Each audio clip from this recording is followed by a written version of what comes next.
What are the best and worst back exercises for muscle growth? Well, in this video, I'll be ranking 20 of the most popular movements on a tier list from S for super to F for fail. And at the end, I'll crown one exercise as the best of the best, raising it to S tier plus, and one as the worst of the worst, demoting it to F tier hell. And to make sure your favorite back exercise doesn't end up in F tier, it'll need to tick 3 boxes. 1, it needs to give a big stretch with high tension. If it doesn't give me a good stretch or provide high tension, it's going in F tier. No exceptions. 2, it needs to feel good. This means it doesn't cause pain and it has a smooth resistance profile. Giving a good pump and a nice mind-muscle connection wouldn't hurt either. 3, it must have a simple progression. If you can't easily add weight or reps over time, it's getting knocked down. All right, let's get the worst out of the way. Renegade rows. These are not good for building muscle. First, they don't provide a good stretch because you'll come up solid against the floor. They don't offer maximum tension to your back because other muscles have to work so hard just to keep your balance, which makes it hard to get a good back pump. Sorry,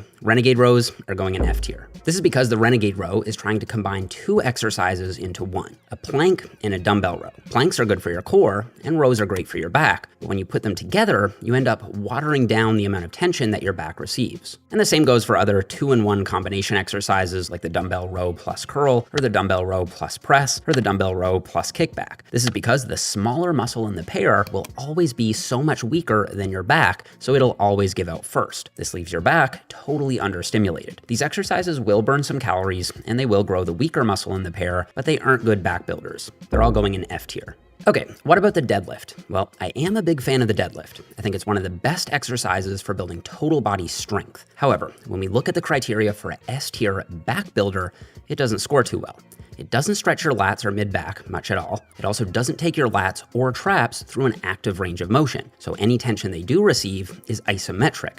I don't know about you, but deadlifts don't give me a great back pump. And while they are easy to overload, you can always add some weight or some reps, that's usually because your hamstrings and glutes are getting stronger, not necessarily your back. As a back builder, the deadlift is going in C tier. I'm not putting it in D or F tier just because it will beef up your spinal erectors and thicken up that lower part of your back. But as a pure back hypertrophy exercise, I do think there are far better options. Now, if this were a lower body day, I'd probably put the deadlift in A or B tier, especially if it's done with a well-controlled negative. And since the above the knee rack pull is basically just a deadlift with less range of motion, it's going in D tier. Except, since it often damages gym equipment, hogs plates, and unless your name is Brojeff, feels pretty terrible, I'm gonna go ahead and move it to F tier.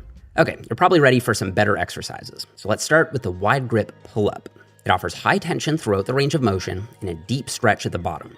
It feels good, and you should get a nice back pump. However, pull-ups do have a tricky resistance profile. They feel very easy at the bottom and very hard at the top. This makes for not the smoothest feel. That said, they are very good for progression, as you can easily add 1 rep each workout or add some load with a weight belt. They also look cool, and I really respect pull-up strength. Wide grip pull-ups are going in A tier. Neutral grip pull-ups have all the upsides of wide grip pull-ups with slightly more lat emphasis. They're also going in A tier. Chin-ups with a palms up grip shift some back tension to your biceps, so while they are still a great upper body exercise, I'm putting them in B tier for the back specifically. Next, pull downs. We've got wide grip lat pull downs, neutral grip lat pull downs, and half kneeling 1-arm lat pull downs. Wide grip lat pull downs offer a big stretch on your lats, they provide smooth, even tension throughout the range of motion, they feel great, plus you get to sit down, which is nice and stable, and you get a fantastic combination of both lat and mid-trap activation, and you can easily overload them by increasing the pin weight.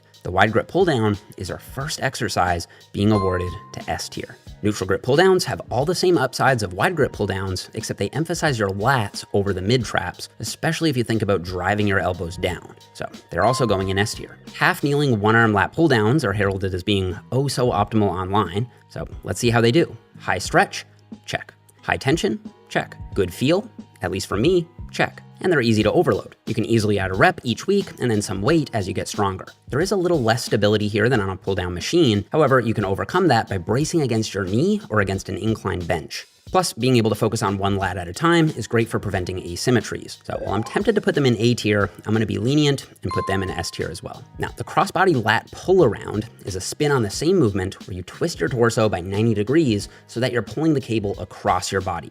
This will increase the stretch on your lats even further. However, I find that despite the amazing stretch, a lot of people find the movement a bit awkward, especially at first, so I'm gonna leave these in A tier. Okay, let's cover some of the most popular row variations. Up first, the barbell row. It stretches your back quite well, and it offers high tension. However, because it's not the most stable exercise, that tension will be dispersed to other stabilizing muscles like your calves, glutes, and low back just to keep balance. This isn't a huge deal. Your back will still get hammered, and you can still overload this movement from week to week.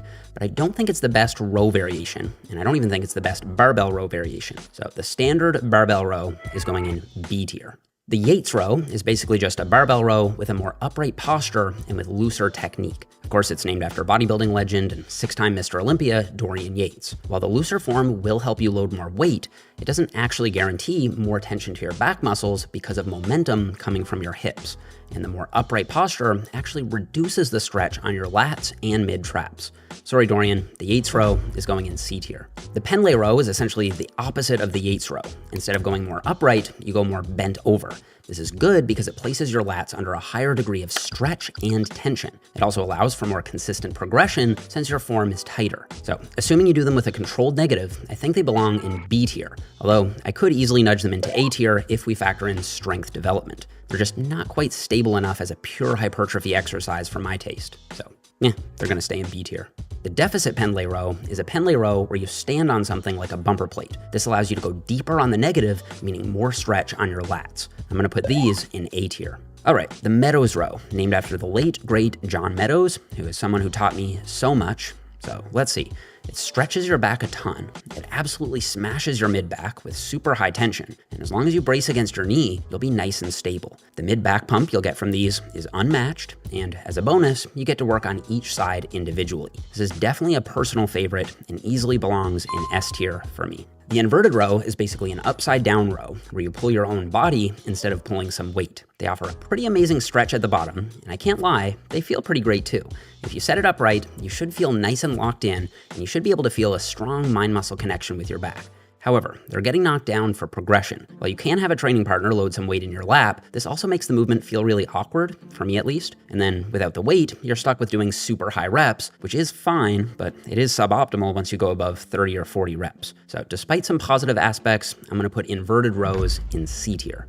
One-arm dumbbell rows, the zombie corpse of Athlean-X's exercise graveyard. Obviously, this exercise gets a bad rap online, but other than Athlean-X, I've actually never heard another physiotherapist or exercise scientist express concerns about it. I've been doing them myself and with clients for more than a decade without a single issue. So let's see. They offer a big stretch on your lats at the bottom, and they feel nice, smooth, and stable. The main issue is, once your back gets decently strong, you may max out the dumbbell rack at your gym, which usually stops at 100 pounds. So they're getting knocked down slightly for progression, but I'm still gonna put them in A tier. The croc row is basically just a dumbbell row with looser form. So you use some leg drive and some momentum on the positive. Now, I'm normally not a fan of loose technique. However, where you're braced against the bench, the momentum here is actually more controlled and consistent than it normally is. Also, the momentum leans into the natural strength curve of the back quite well. It gives you some assistance in getting through the harder top half of the range while still offering a nice stretch at the bottom. I may get some flack for this from the technique junkies, but I'm putting croc rows in A tier.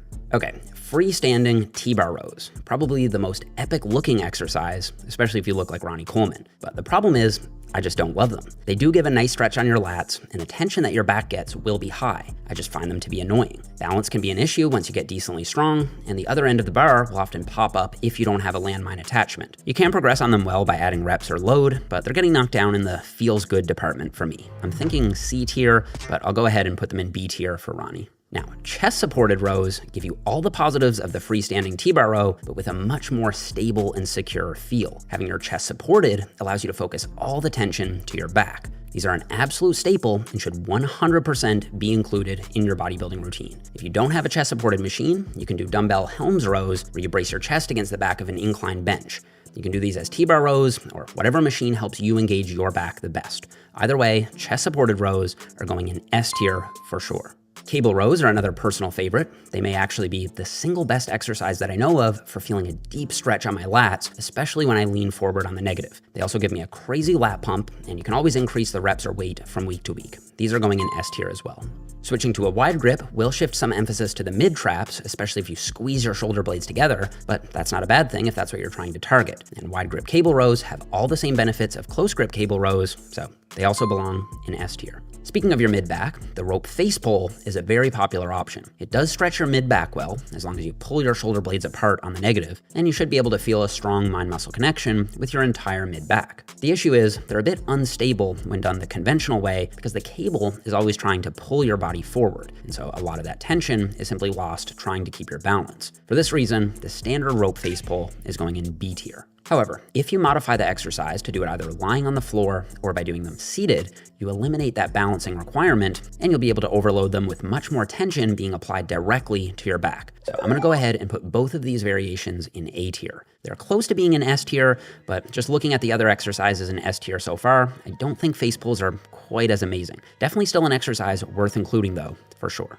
The cable lat pullover, or the lat prayer, offers a huge stretch on your lats as long as you bend forward on the negative, and you should be able to feel a strong mind-muscle connection with your lats. These are better done for higher reps, so they aren't as easily overloaded as some of the compound exercises we've covered, but you can always add a rep here and there, and the incredible mind-muscle connection and the deep stretch make up for it, in my opinion. That said, it's fairly common for people to feel their triceps taking over on this exercise, but once you get the hang of the movement and learn how to engage your lats by simply driving your elbows down, I do think they're a great way to get some extra lat isolation volume without causing any total body fatigue. And so I'm gonna put cable lat prayers in A tier. Now, the dumbbell lat pullover is the same basic movement, except with the dumbbell, you have much more tension on your lats at the bottom and very little tension at the top. Now, this isn't such a bad thing though, because the stretch is most likely the most anabolic part of the range of motion anyway. So as long as you cut out the very top end of the range of motion, I'd also put these in A tier. So out of the S tier list, if I had to crown just one exercise as the best of the best, I think I'd go with a chest supported row. It's just so good for smashing both the lats and the mid-back, and there are so many effective ways to do it. And if I had to pick one exercise as the worst of the worst, it'd probably be the renegade row. As a hypertrophy exercise, there's just not enough stability to maximize tension. And if you're looking to put all this information to use with a science-based program that you can just go to the gym and execute, I'd strongly recommend picking up my 10-week Pure Bodybuilding program. The program got extremely high praise from other experts in the field, and it's easily my most highly rated program ever. So I'll put a link to that over here next to my head, and don't forget to leave me a thumbs up if you enjoyed the video, subscribe if you haven't already, and I'll see you guys all here in the next one.